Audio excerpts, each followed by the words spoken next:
Today is August 24 na, no? And so far, kumusta man ang kalawasan sa ato ang journey isip mga Kristohanon? As you can see sa inyong palibot, ang sa inyong ma-observe. Sa inyong palibot, diba? Sa inyong likuran, sa inyong likod, sa inyong kilid, sa inyong left at sa right, sa inyong back. Ang sa'yo, nakita niyo mo? Ha? Beautiful faces? So, unang-una lang, magpasalamat ko sa Ginoo sa iyong mga kinabuhi sa pagpadayon. Kaya nabitawang ni-endure yun, maskin o daghan ang mga rason nga, di na mo padayon, pero padayon di hapon. Yung panipasura, no? Wala man siguro na pugos diri. But sa dihang gi-open ang ministry is kanang open arms na gidawat ninyo to kabulo mo mismo nga ay tawag ang Ginoo sa inyo ha. Amen. Kinsa man diri kumbinsido nga gitawag gyud siya sa Dios. Amen. Amen. Kinsa diri ang doubtful nga gitawag siya sa Ginoo. Kaya lang duha-duha bitawag nga gitawag ang kung mura man kay mura man ko balod sa dagat nga walay ko ano, way graduate. Walay klaro nga direction sa kinabuhi. So, I would like to tell you, karon na kagabihon, gitawag mo sa Dios. Amen. And daghan pa ang gitawag pero wala ron. Daghan ang gitawag pero wala karon. So, dili ko ta makabalo sa mga rason. But as for me, kanibitaw kung sa akong ipasalamatan sa Ginoo, nagpasalamat dito sa Lord sa kanibitaw I am still or I am able pang makaserve kay Lord. Nakakuan mo nga Lord, salamat kayo nga able pa ko makapangalagad sa imo ha. Doon na ay mga panahon nga kanibitaw usa sa mga butang nga mura makapaluya sa ato ang mo palayas kaning sa atong physical natay bation and kanang mubati na jud kaluya. Kinsa man nakatesting na ana. Maluya ra gyud kasi wala gituyo, naluya lang siya iya. Na kung dili ta kabalo mo, ingon pa makig-away ana, atong pasagdaan ay luya man ko sige na pawalay sa karon. You know what? Lisod kaayo ang pagbalik, tama ba? Unlike anang bahalag medyo feeling ni mo luya ka, pero bahalag luya ko Lord mo padayon gihapon ko. Matingala gid ka nga all throughout the year as you kana bitawon i-evaluate nimo mo ang tuig makayo ka na nakaabot og December by God's grace. Pero you know nasa tunga sa tuig niagi ka og pagsulay labi na kayo di na mato sa simbahan. Pero gipugos sa imong kaorgalingon kay kabalo pa nga gitawag ka sa Lord. Amen. So I am just reminded no sa book of Colossians 3:22 at 3:23, very common na verse. Ingon diha, bisan unsay inyong himuan ninyo sa kinasing-kasing. Ingon nga kamo nagaalagad sa Ginoo ug dili sa tawo. Bisan unsay inyong himuan ninyo sa kinasing-kasing. Ingon nga kamo nagaalagad sa Ginoo ug dili sa tawo. Ato bang nasabtan nga atong gialagaran sa Ginoo dili sa tawo? Dili si Pastor Beth, dili ang mga leaders sa church, dili ang imo ang tribe leader, but ang Ginoo ang imong gialagaran. Pag once na-convince sa mga igsoon nga ang God ang atong gialagaran, mubuhat gyud ta. Bahalag kapoy, bahalag walay gana buhaton gihapon nato. Amen?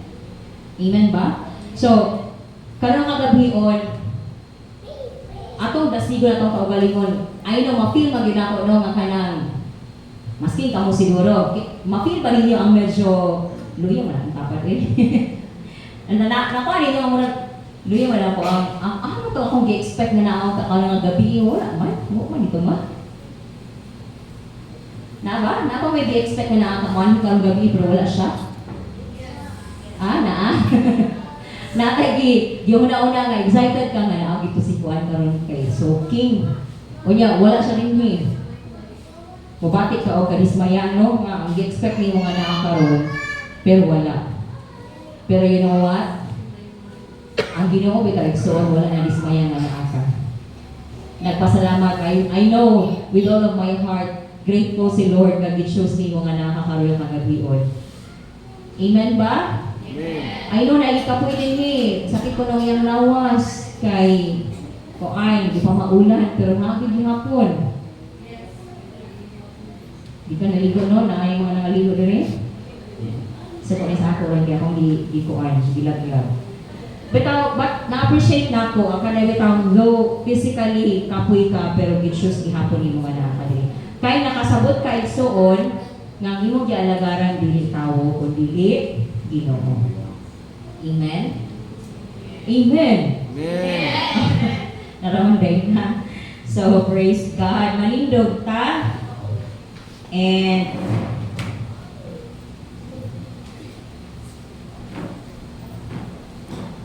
mangkod ko sa kapawalayong nga diligid ko, maayo mo worship leader. So, tinuod lang. And there are really times, no, nga, kada bitaw, wabot po sa punto sa ako huna-huna, mamingon ko nga, dili mo ko rin gitawag, Lord. No, kada bitaw, siguro ba sa inyo makaka-feel, dili mo ko rin gitawag, Lord, murag, dahil mga lapses, dahil mga, nahimo na ako nga, walang di maninapan. But, as na-remind ko sa word ni Lord ba, kana bitaw, gipahinumdum sa Ginoo sa ako at mustan ko ibihat sa akong family. Na despite, pwede na mo surrender, despite hindi na mo palayon, but mupalayon gihapon kay it's really a privilege makapangalagan ka sa Lord. And mag-remind ko otro sa kalausan sa ato igsoon, dili din nato sayang ng panahon nga gihatag sa Ginoo sa ato Dili na to basta-basta bitaw nga ipasayo ta, ipa-worship lead ta, ipadala ta og usa ka tribe para imong i-lead or network para imong i-lead. Because not all has given the chance to do that. And if naman galing na nasa iya ang desire na pagagamiton siya sa Ginoo, but it's too late. It's too late. So I have also that kanabitaw yung pagitindungan sa ako ang kaugalingon nga Lord, as long as nakaya po nako, as long as na makaya pagin ko, mo serve ko sa inyo ha.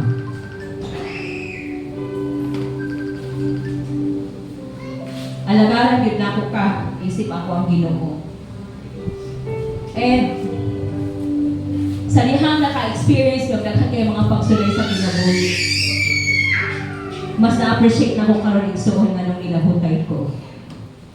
Mas nakita na ko ang gibuhat sa Ginoo sa akong kay. Daghan na kay mga testimonies na among nagian na sa family. I am praying for restoration year 2021. Ikaw nga Lord, kung sa man ang nawala sa amo I believe restore gid mo. Dili siya na-restore gihan dayon. But by God's grace and by the mercy of God, because I believe no nga, being able ko sa Ginoo nga makaserve sa iya ha.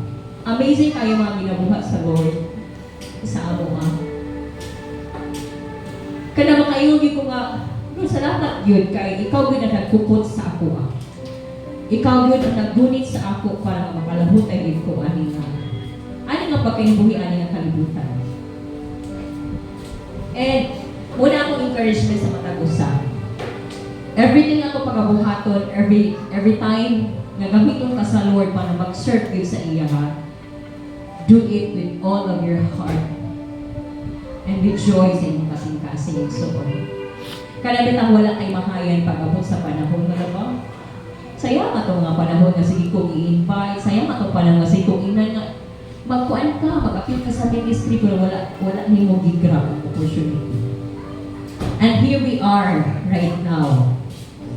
God has given us the chance. Once again, ngayon ko din na to sayangon ang chance ang gihatag sa Lord sa ato. Igsoon, daghan, pakaayo, buhaton ang Ginoo sa atong kinabuhi. Nga abi lang imo, dili kaya niyang buhaton sa imo, pero kaya niyang buhaton. Nga dito pa nimo makitaan sa unahan, basta mo lahutay na rin. Amen? I-reward niya katong persevere. I-reward sa Lord ang bulahutay. So, madaghan man ka o magamay, padayon ka. Inay mo kaugalingon mo, padayon ko. Make a commitment to the Lord. O padayon ko, Lord. Bahalag ka po'y. Bahalag ko na igana, Lord, kung padayon ko. Can we do that, mga igsoon? Amen. I know mga estudyante ka po'y, physically, laay na kaayo. Naghahan mga rason. But the gift of life na gihatag sa Lord sa imo karon, pasalamatin ako.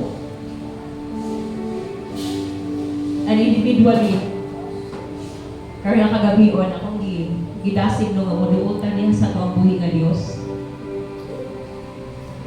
And let us just be humble before the Lord. Maging humble lang ato bangon sa Ginoo and atong ingon nga Lord, sorry kayo.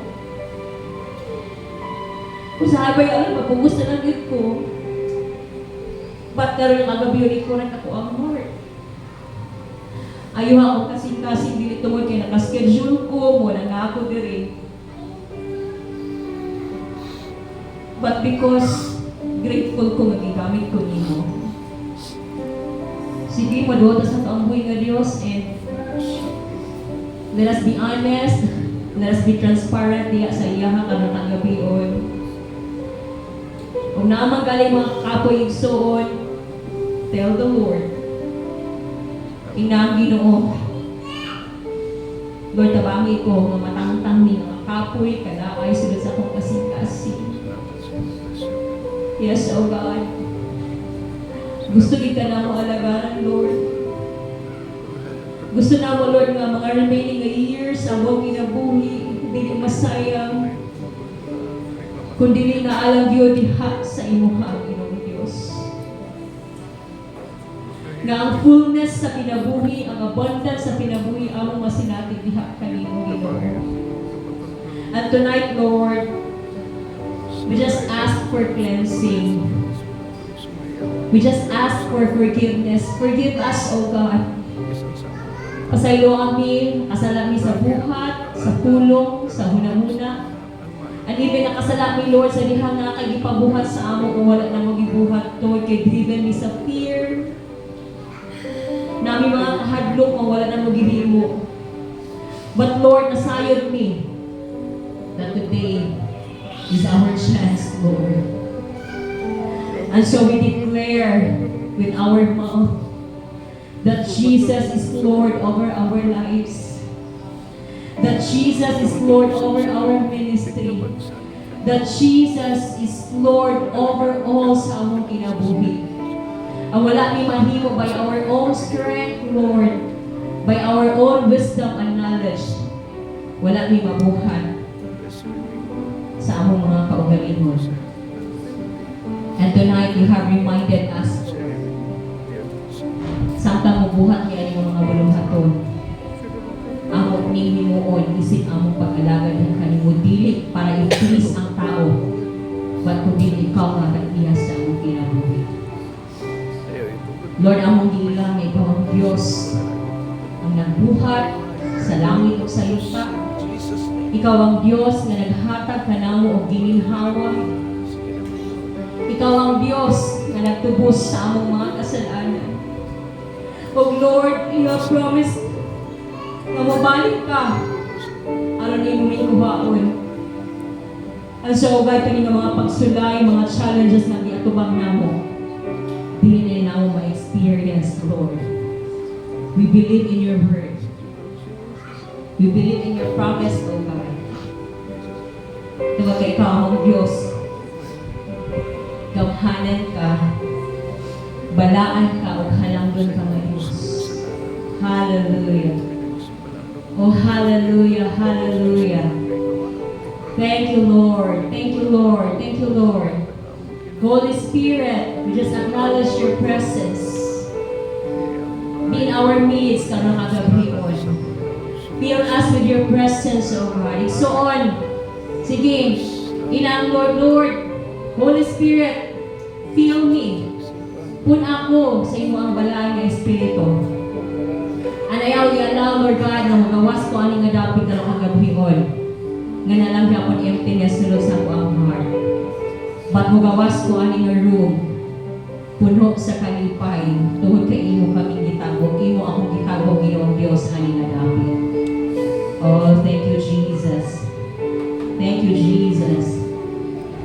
Hallelujah. Hallelujah, Lord.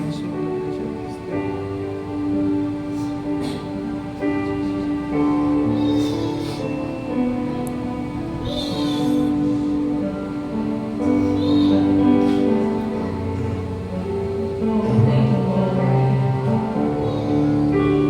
Yes. Yes, Lord. Ang nabuhay sa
Tungod kay balaan siya, gusto ko niyang musimba kaniya. Holy po. And so tonight, let us just allow to soak our hearts, our minds in the presence of the Lord. Jesus. Let us remind ourselves, it's noon. Ganghanan na nga to ang Diyos. Balaan siya, halanggan siya. And He deserves our full respect. He deserves even our praises, our worship. Tungod kay labing ganghanan siya na Diyos, labing balaan siya. Huwag labing halangdon sa atong mga kinabuhi. Amen.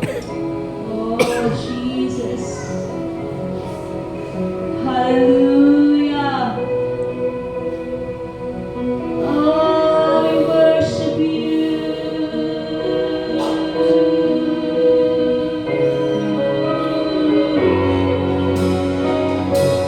Oh, we worship you, Jesus. Hallelujah.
Ikaw lamang, Jesus.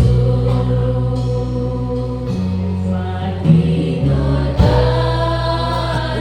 ka sa mga pulong mo, magasaan mo ka na ko, ikutan ko, wala ka lang sa sukat pa kanhian ko, ang paglaom ko, ikaw lamang, Jesus. For the last time. Matinod-alon ka sa mga pulong mo, magasaan mo ka na ko, ikutan ko, wala kang nausap, sugat pa kanhian ko, ang paglaom ko, ikaw lamang, Jesus. Ang paglaom ko, ikaw lamang, Jesus. Ang paglaom ko, ikaw lamang, Jesus. Yes, Lord. Indeed, O God, ikaw yun ang amo ang paglaom. And we are holding on to your word, to your promises to each one of us. Lord God, salamat kaayo. Nga ikaw gid mismo nagapuput sa among mga kinabuhi o Dios. Lord, salamat nga wala nini mo gipasagdan. Salamat nga panayon ka nag-remind sa amo, pinaagi sa imo ang pulong. Salamat Lord nga ang kusog nga magikinahanglan diha lamang kanimo namo makuha o Dios. Indeed, you are our strength. You are our living hope. And our future is in your hands, O God. Father, salamat kay Lord sa imong paghigugma sa matag usa. Salamat sa pagpasaylo sa among mga sala. Salamat sa panggawasan imong gihatag kanamo Lord nga freely. Makapangalagan mi nimo, makadait, makasimba mi diha sa imong O God. Pero salamat sa freedom. And ako mga pag-ampang kini nga kagawasan lamang o Dios sa pagbuhat sa imo ang kabubuton. Father, bless every one of us na naaninghi. Salamat nga palayon ka, nga magalikon ka namo. Even Lord, ang among pagtuo, diha lamang kanimo. We just entrust unto you the remaining time, Lord, sa among soaking. Let your presence be with us all throughout sa among journey, Lord, sa among kinabuhi. Just honor you and bless you in Jesus' name. Amen and amen. Sige, akong ginagyan na mag-group ta